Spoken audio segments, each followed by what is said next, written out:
అందరికి నమస్కారం. నేను శిరీష. ప్రస్తుతం మనతో పాటు ఉన్నారు ప్రముఖ ఆధ్యాత్మికవేత్త శ్రీ విద్య ఉపాసకులు గీతా కుమార్ గారు. అమ్మతో మాట్లాడదాం. నమస్తే అమ్మా. శ్రీమాత్రే నమః. నమస్తే అమ్మా. అమ్మ, ఇప్పుడు సంక్రాంతి పండుగ వచ్చేసింది. ఇప్పటి నుంచే పండుగ వాతావరణం మొదలైపోయింది.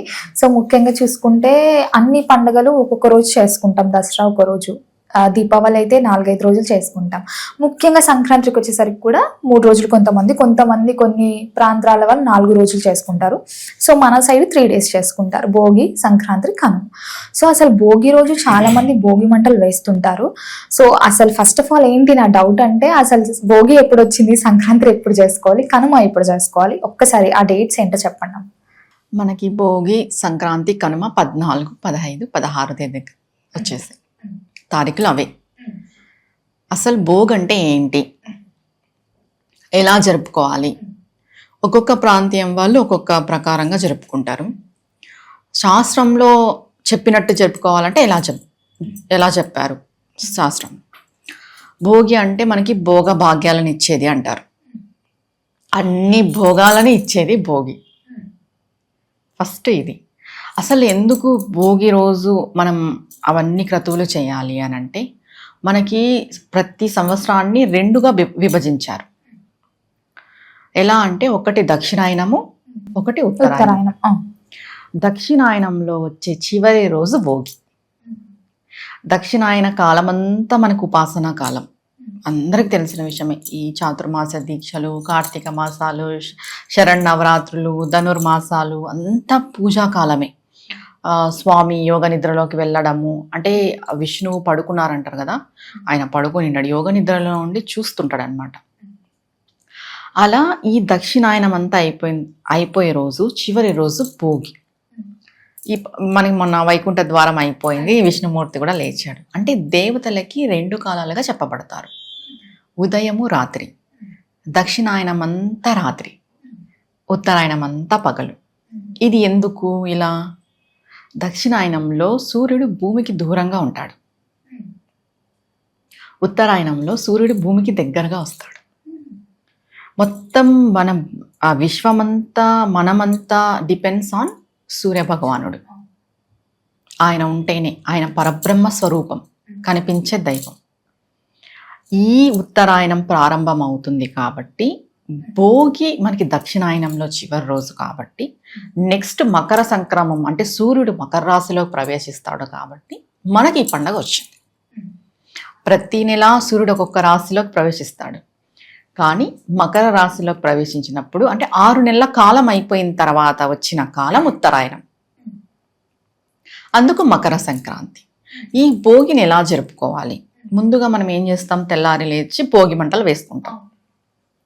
భోగి మంటలు అసలు ఎలా వేయాలి, అసలు ఎందుకు వేయాలి కూడా, ఎందుకు వేయాలి, ఎలా వేయాలి, అసలు మనం ఎలా వేస్తున్నాం, ఇప్పుడు వేసేది మనం కరెక్టేనా ఆలోచిస్తే, ఇప్పుడు వేస్తున్నదైతే కరెక్ట్ ప్రాసెస్ కాదు, పద్ధతి కాదు. చాలా మంది నాన్నకు అన్ని తెచ్చి ఇంట్లో సామాన్లు అనేసి ఇదేంది పాత సామాన్లు వేయమన్నారు.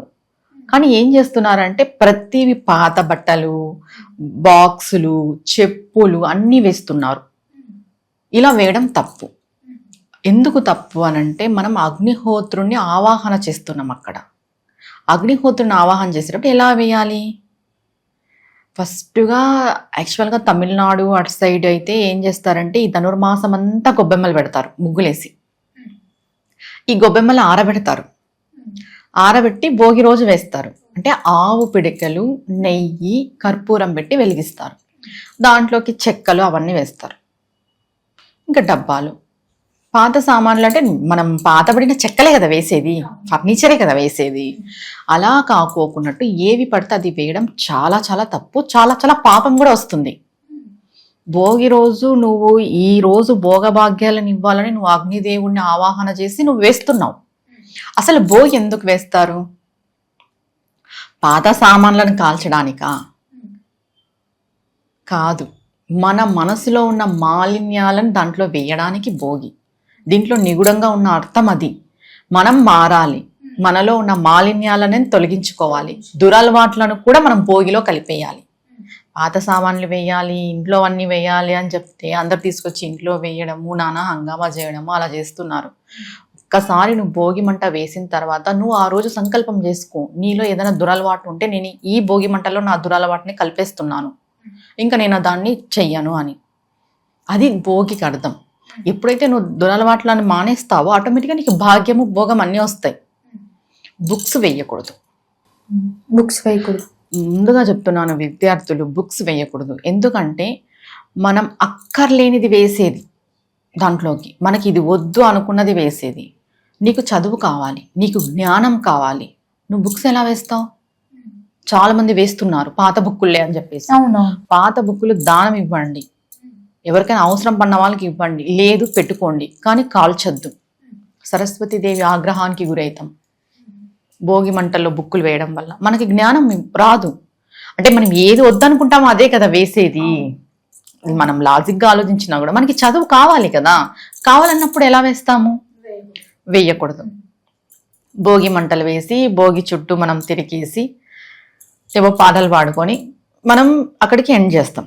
భోగి మంటలు స్నానం చేయకనే వేస్తారు. భోగి మంట వేసి వచ్చిన తర్వాత స్నానం చేస్తారు. ఇప్పుడు స్నానం ఎలా చేయాలి? భోగి రోజు స్నానం ఎలా చేయాలంటే ఇది కూడా సూర్యోదయానికి మునిపే అయిపోవాలి. భోగి మంటలు అయిపోవాలి, స్నానం కూడా అయిపోవాలి. సూర్యుడు ఉదయించే టైంకి మనం రెడీగా ఉండాలి స్నానం చేసేసి.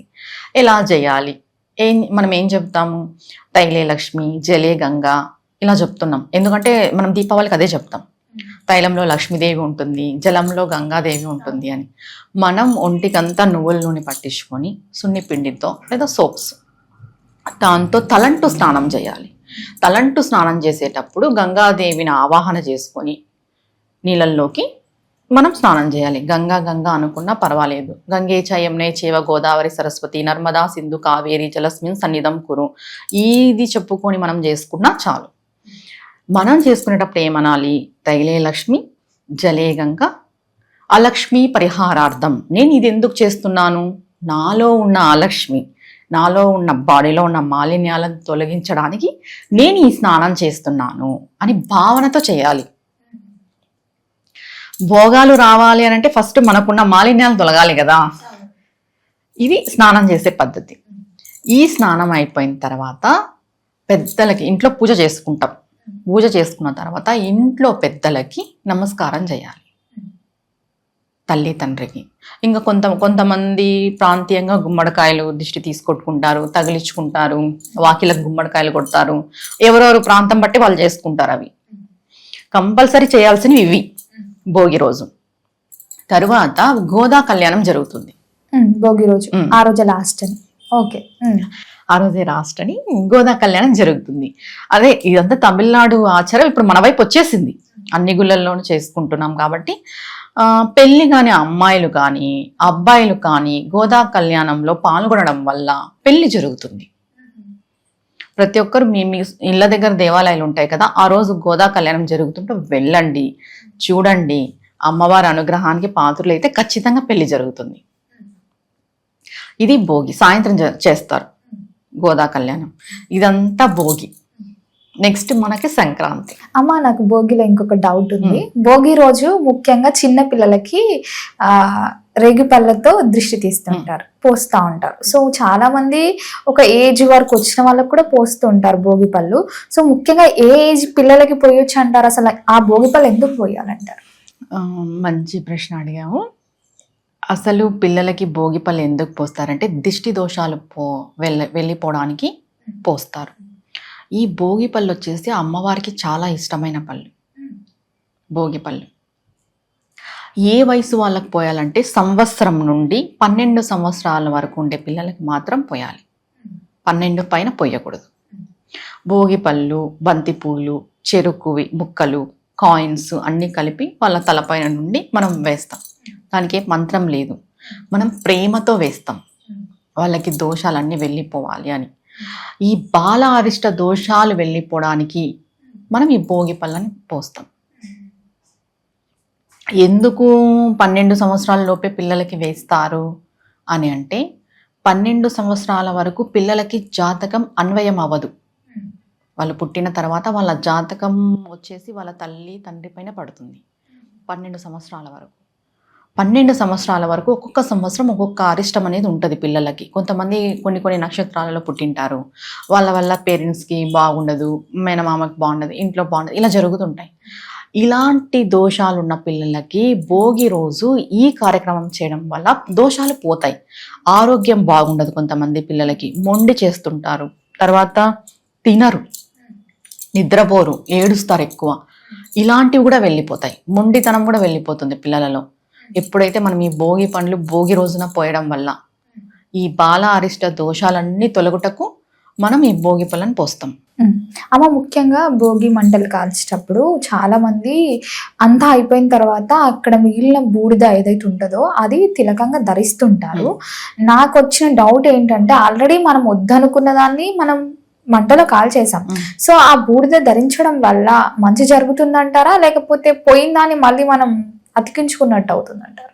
దీంట్లో చాలా నిగూఢంగా అర్థం ఏమొస్తుంది అంటే, మనం ఏవైతే ఇన్ని రోజులు వాడుకున్నామో వాటిని అన్నిటిని వేసి కాల్చేస్తాం. లాస్ట్కి మిగిలింది ఏంటి? బూడిద. మనం దేనిల కోసం అయితే పాకులాడతామో, ఒక లగ్జరీ కానీ, ఒక ఫేమ్ కానీ, ఒక మర్యాద, ఇవన్నీ ప్రతిదానికోసం మనం పాకులాడతాం. ఇవన్నీ మనకి శాశ్వతం కాదు. లాస్ట్కి మిగిలేది ఏంటి? బూడిద మాత్రమే. అది తెలుసుకునే దానికోసం కొంతమంది ధరిస్తారు. ధరించడం వల్ల ఏం జరగదు, మంచిది. అంటే అది అక్కడ అర్థం ఏంటి? నువ్వు ఏవైతే వద్దనుకున్నావో వాటిని అన్నిటినీ తెచ్చి నువ్వు కాల్చడం వల్ల నీకేం లభించింది? బూడిద. నీకు లాస్ట్కి మిగిలేది ఏంటి? బూడిద. నువ్వు దేంట్లో కలిసిపోయేది? బూడిదలోకే. నిన్ను కాల్చినా బూడిదే వస్తుంది, అవునా కాదా?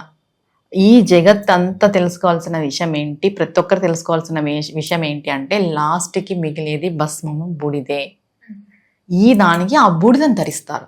ఇప్పుడు శైవ భక్తులు కూడా విభూతిని ఎందుకు ధరిస్తారు? లాస్ట్కి మిగిలేది అదే అనే దాంతోనే ధరిస్తారు. అది చెప్పడానికే మనం ధరిస్తామన్నమాట. Correct repeat. అమ్మ, మొత్తం మీద భోగి పండుగ ఎలా జరుపుకోవాలి, అసలు భోగి మంటలు వేయడానికి ఎందుకు, రీజన్ ఏంటని మాకు క్లియర్గా తెలియజేసినందుకు ధన్యవాదాలు. నమస్తే అమ్మా.